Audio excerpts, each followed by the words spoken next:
Mais quand il finit son texte, par exemple, il finit en disant: «J'ai dit». Mmh. Bon, quand on f c'est propre à la franc-maçonnerie, lorsque les francs-maçons parlent, en loge, ils finissent toujours en disant, «J'ai dit». Mmh. Mais ensuite, il emploie tout un tas d'expressions du genre, le grand Belzébuth de tous les maçons, espérance en humanité, les ombres lumineuses, élever son regard vers la lumière, nous voulons façonner le siècle pour le bien de l'humanité. Donc nous voulons façonner le siècle pour le bien de l'humanité. C'est quand même, en fait, c'est Mmh. démesuré, comme ambition, comme idéologie. Euh, il soutient, dixit, un projet de révolution et d'émancipation dont les francs-maçons sont les gardiens. Il veut faire de l'homme la mesure du monde. Enfin bon, donc c'est effectivement une adhésion à la pensée, mais plus que ça, c'est une expression de participation, de Oui. partage de la pensée et de l'idéologie franc-maçonne. Voilà, il leur montre clairement qu'il fait partie de leur De école de pensée oui. et qu'il la partage complètement. Et il reconnaît, comme il l'avait déjà fait quand il est allé il y a 2 ans au Grand Orient, que la franc-maçonnerie est, dit-il, l'atelier de la République. Oui. L'atelier de la République, et que la République, dit-il encore, serait la fille naturelle, on va dire, de la franc-maçonnerie. L'idée étant que voilà, la République est engendrée par la pensée franc-maçonne, qui est une pensée d'émancipation et qui se fonde sur l'héritage révolutionnaire en particulier, et puis avant sur une partie de la philosophie des Lumières. Donc il y a cet héritage qui est présent, qu'il reprend, qu'il assume, et qu'il porte. Et encore une fois, c'est étonnant de voir un président qui vient en fait faire son prêche franc-maçon à la Grande Loge de France, après le Grand Orient, et encore une semaine après être allé à Rome pour faire la même Oui. chose avec les cardinaux. On a un président qui ne connaît pas les limites, et comme vous le dites, qui, dans son texte, ne connaît plus la différence entre le bien et le mal, Oui. parce que c'est le propre de la pensée franc-maçonne, justement, que de vouloir dépasser cette différence entre le bien et le mal, pour chercher une vérité qui lui serait supérieure, et c'est ce qui inspire aussi cette proposition de loi sur l'euthanasie.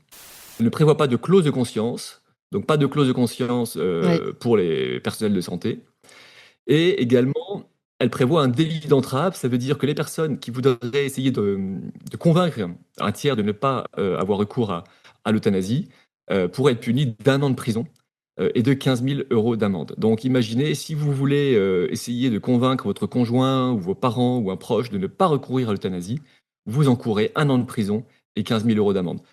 Et en fait, ça correspond encore une fois à la stratégie de l'ADMD et des militants de l'euthanasie qui, en fait, peut se résumer ainsi. Et ils l'ont toujours d'ailleurs reconnu en interne.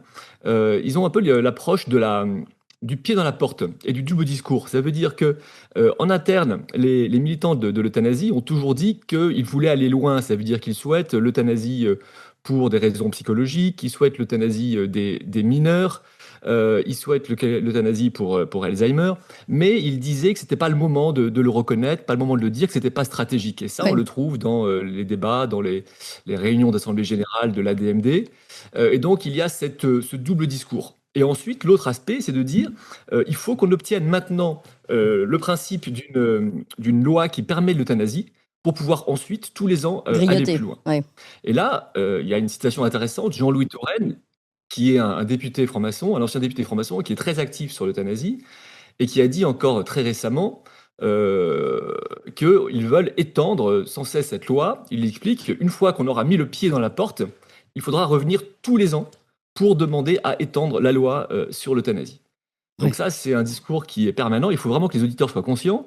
De la même manière, le président actuel de la DMD, Jonathan Denis, disait aussi: nous devons accepter des concessions qui ne seront que temporaires, transitoires, car dès lors que le principe même de l'euthanasie, en fait, de l'aide à mourir, aura été voté, le front des anti-choix aura été brisé et nous pourrons enfin avancer rapidement et faire évoluer la loi vers ce que nous souhaitons. Oui.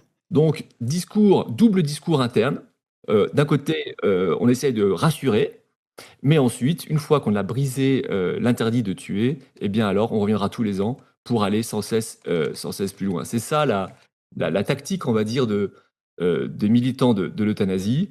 Et c'est celle aussi qui a déjà été employée précédemment dans d'autres textes, sur d'autres réformes, on va dire, qu'on appelle sociétales, Mmh. qui est d'aller toujours plus loin d'année en année.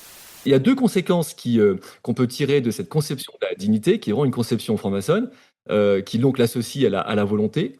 c'est d'une part la glorification du suicide, c'est la première conséquence, c'est que si vous identifiez la dignité à l'autonomie, à la volonté, dans ce cas-là, l'acte le plus digne, la plus grande forme de volonté humaine, c'est le suicide. Et là, tous les fondateurs de la DMD, les grands militants de l'euthanasie, ont toujours glorifié le suicide. Par exemple, Henri Caillavet, qui était aussi un franc-maçon majeur, ancien sénateur, il déclare que le suicide conscient est l'acte unique, authentique de la liberté de l'homme. De la même manière, une autre fondatrice de la DMD et une de ses théoriciennes déclare que le suicide est le seul moyen de mourir vivant, que c'est la suprême autonomie, celle qui définit l'être humain. Donc il y a chez les promoteurs de l'euthanasie cet idéal de la liberté qui va contre la vie Oui. et qui s'exprime contre la vie. Et donc plus finalement la liberté serait grande, et bien plus l'être humain serait digne, et il n'y aurait pas pour eux de plus grande liberté que de pouvoir mettre fin à sa vie. Et ça leur a posé quelques problèmes d'ailleurs, parce que dans les premières années de l'ADMD, les fondateurs du mouvement se sont tous quasiment suicidés les uns après les autres. Ah oui. Donc le suicide finalement c'est un peu fait pour la catégorie des surhommes. Ça veut dire des êtres qui sont capables de voir la mort en face et de la vouloir. Mmh. Et donc là, c'est le summum de la dignité. Et puis ensuite, il y a l'euthanasie, entre guillemets, pour les sous-hommes. Mmh. Ça veut dire les sous-hommes, c'est quoi? C'est ceux qui ont perdu leur dignité. C'est ceux qui sont diminués, ceux qui ont perdu leur autonomie. Et là, c'est l'euthanasie. Mmh. Et là, de la même manière, on peut encore citer la fondatrice de l'ADMD, Odette Thibault.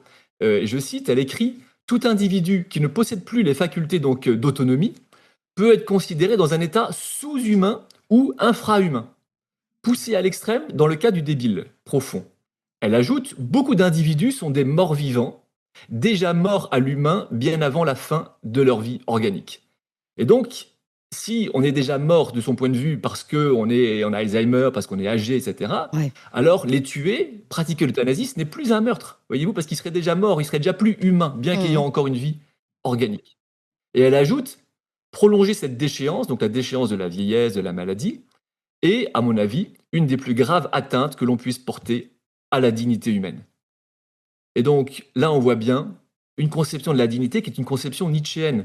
C'est une conception de la force, de l'autonomie, de la puissance, qui s'exprime soit par le suicide, pour glorifier sa propre liberté, soit par l'euthanasie, pour, on va dire, d'une certaine manière, préserver la dignité humaine qui serait comme défigurée par la maladie, par la perte d'autonomie Oui. de la personne âgée ou souffrante. Oui, on n'est plus du tout dans la notion de dignité qui serait celle d'une société qui justement est digne parce qu'elle protège les plus faibles. Et ça, on a bien compris que c'était pas du tout l'objet de l'association Droit à mourir dans la dignité, l'ADMD que vous citiez, Grégoire Pépin, qui fait l'objet de vos analyses à l'ECLJ.